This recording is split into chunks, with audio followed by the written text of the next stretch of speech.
Bonjour à toutes et à tous, bienvenue dans votre capsule La Balade, ici à Paris dans le cadre de notre stage avec les 100% parcelles, accompagné par le roi des arènes Modou Xarañ Lo. Aujourd'hui, nous nous retrouvons ici, l'un des plus grandes salles d'MMA ici à Paris, MMA Factory, à la rencontre de Benjamin, l'un des plus grands coachs d'MMA qui connaît très bien aussi la lutte sénégalaise. Alors, bonjour. Benjamin. Bonjour. J'espère que vous allez bien. Impeccable. Je viens de dire tout à l'heure que vous connaissez très bien la lutte sénégalaise qui a une similitude avec ce que vous faites. Mais avant tout, présentez-vous d'abord. Je suis Benjamin Manga, ancien international camerounais et français, actuellement entraîneur de l'équipe nationale du Cameroun, head coach du MMA Factory. Voilà, vous me disiez tout à l'heure que vous faisiez partie de l'un des encadreurs de Bombardier. Et quelques lutteurs sénégalais. Ça veut dire que vous connaissez bien la lutte sénégalaise? Parfaitement. À l'origine, je suis sénégalais, donc, je suis camerounais, donc la lutte traditionnelle, elle est pratiquée un peu partout en Afrique. Ouais. À quelques exceptions près au niveau des règles, donc il n'y a pas de souci. Comment ça se passe ici dans la salle? Il y a différentes formes de lutte ou bien vous restez uniquement à l'encadrement des athlètes de MMA? Alors, ce qui se passe ici, c'est qu'on a des sections sur chaque discipline. Okay. La spécialité, c'est du MMA. Okay. Et le MMA, c'est un combat à 3 dimensions. Okay. Donc, on a la partie boxe, striking, on a la lutte et on a le grappling.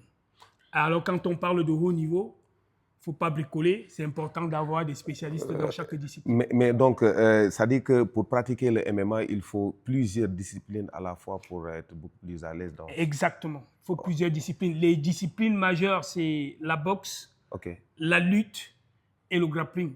La lutte étant, n'est-ce pas, le dénominateur commun. Si on n'a pas la lutte... Quel est l'athlète le plus habilité, par exemple, quelqu'un qui est venu, par exemple, le cas du Sénégal, qui sait que lutter, est-ce qu'il est beaucoup plus à l'aise pour lui de progresser rapidement dans le MMA ou bien... Tout à fait, tout à fait. Ce que je vais expliquer ici, c'est il est plus difficile d'enseigner de la lutte à quelqu'un qui a fait la boxe toute sa vie. Okay. Et il est plus facile d'enseigner la boxe à un lutteur. Ah, donc le lutteur celui est beaucoup qui est plus... lutteur, il est beaucoup plus avantagé donc, que le boxeur. C'est une chance pour les Sénégalais d'intégrer le MMA. Bien évidemment, mais sauf que il faut savoir, il faut que chacun sache, n'est-ce pas, ses perspectives, parce qu'en le disant, tout le monde croirait qu'on vient parce qu'on a fait de la lutte, on s'intègre au MMA, non. Il y a, n'est-ce pas, des conditions d'éligibilité et des conditions d'admissibilité sur le point physique. Maintenant, alors, on va rentrer carrément dans l'aspect technique. Comment lutter selon vous? Ça c'est hyper important parce que je voyais tout à l'heure vos explications avec Mabadi Ndiaye. Vous lui expliquez ses points faibles et comment il doit faire pour avancer dans ses combats. Comment lutter? Alors, déjà, je dirais que la lutte, c'est un sport de déséquilibre. Yeah. Et dans un combat, c'est un jeu d'échecs. On s'appuie sur les erreurs de l'autre pour l'amener, pour le terrasser. Et maintenant, ça étant dit, il y a un aspect physiologique qu'il faut comprendre. Et cet aspect physiologique est situé, n'est-ce pas, sur le contraire des seuils d'effort, la ventilation. Et dans le cas de Mamadi, je disais tout à l'heure, Mamadi, c'est un très bon lutteur. Tu peux même l'expliquer faire la démonstration en même temps. On ne va pas mettre le tout dehors. Voilà, c'est vrai. Comme je lui ai expliqué tout à l'heure en privé, bon. C'est un très bon lutteur. Il sait, n'est-ce pas, lutter, amener l'autre au sol. Mais maintenant, il y a l'autre partie dont on a parlé. C'est très important que tu saches également le faire parce que dans un combat, on ne peut pas lutter 6 minutes. Ouais. Il faut savoir lutter, savoir attaquer, contrer et savoir faire de l'anti-lutte. Okay. De l'anti-lutte. Pourquoi de l'anti-lutte? Pourquoi? Tout simplement parce qu'on veut fatiguer l'autre. Et une fois qu'on est fatigué, on n'a plus les neurones pour réfléchir. On est, n'est-ce pas, vulnérable. Donc, c'est ce qu'il faut apprendre. Ouais. Une fois qu'on l'a compris, on peut... tu es jeune, ta marge de progression est encore très grande. C'est des choses qu'il faut apprendre. Et ça s'apprend à l'entraînement.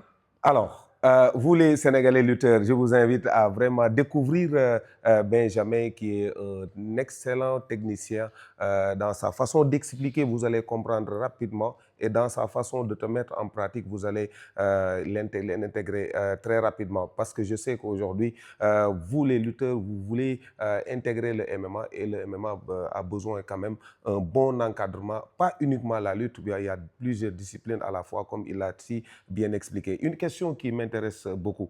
Au niveau du MMA, il y a une âge limite, ou bien chacun a le choix d'arrêter à l'âge qu'il veut arrêter? Mais vous savez par quand rapport même... à, c'est-à-dire qu'une question, cette question, je le pose parce que nous, au Sénégal, les lutteurs vont presque jusqu'à 45 ans pour prendre la retraite. Il y a certains qui demandent la dérogation pour aller même au-delà de 45 ans. Donc, par rapport à la lutte sénégalaise, comment fonctionne le MMA par rapport aux questions d'âge? Question d'âge, chacun arrête quand il sent qu'il ne peut plus. Ok, au niveau il des ne peut MMA. plus, mais physiologiquement, on oui. Sait qu'après 35 ans, ça commence à devenir compliqué. Ça commence à devenir compliqué. Pourquoi on ne peut plus s'entraîner avec la même intensité? Effectivement. Bon, à 35 ans, 36, 37, on fait ce qu'on appelle les matchs de fin de carrière. Ça veut dire que c'est beaucoup plus basé sur l'expérience, la tactique et tout le reste. Mais au-delà, c'est compliqué de continuer. Au-delà de 38, 40, c'est compliqué.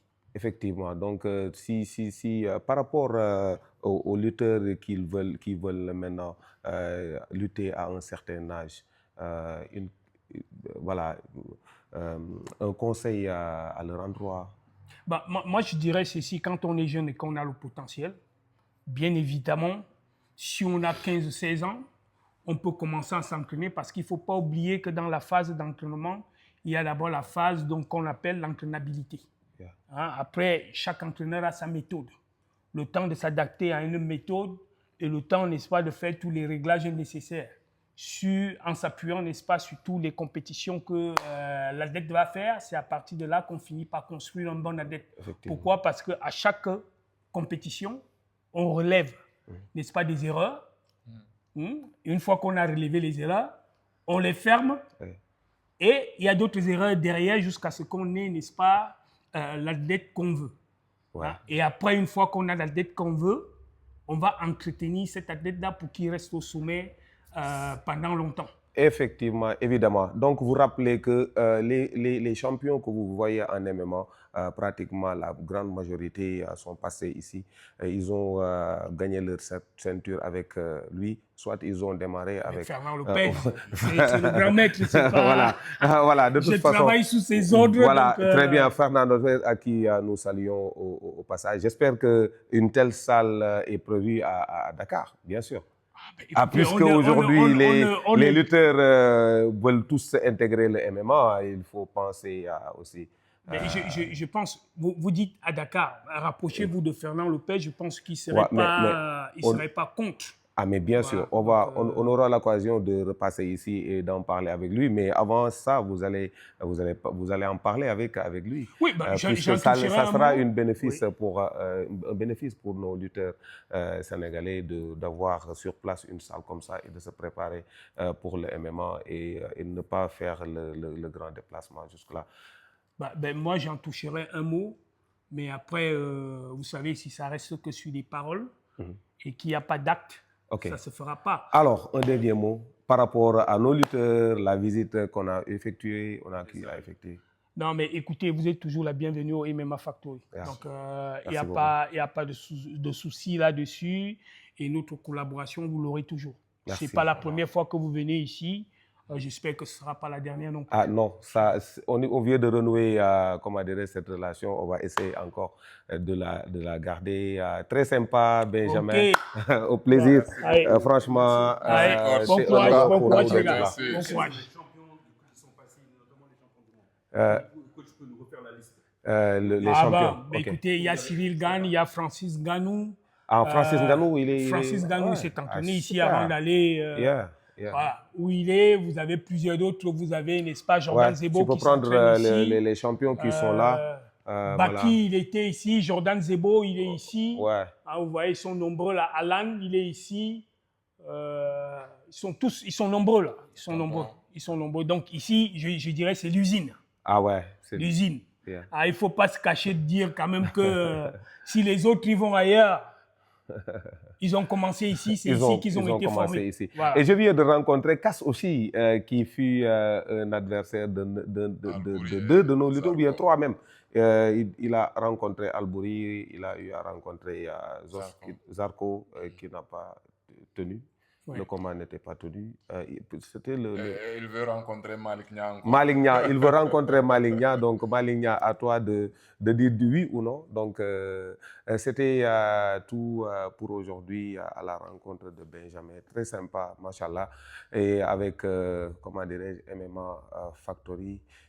Et le patron à qui nous remercions, Fernand Lopez. Fernand Lopez, oui, vraiment, on ne l'a pas trouvé sur place, mais prochainement, Inch'Allah, pour d'autres épisodes.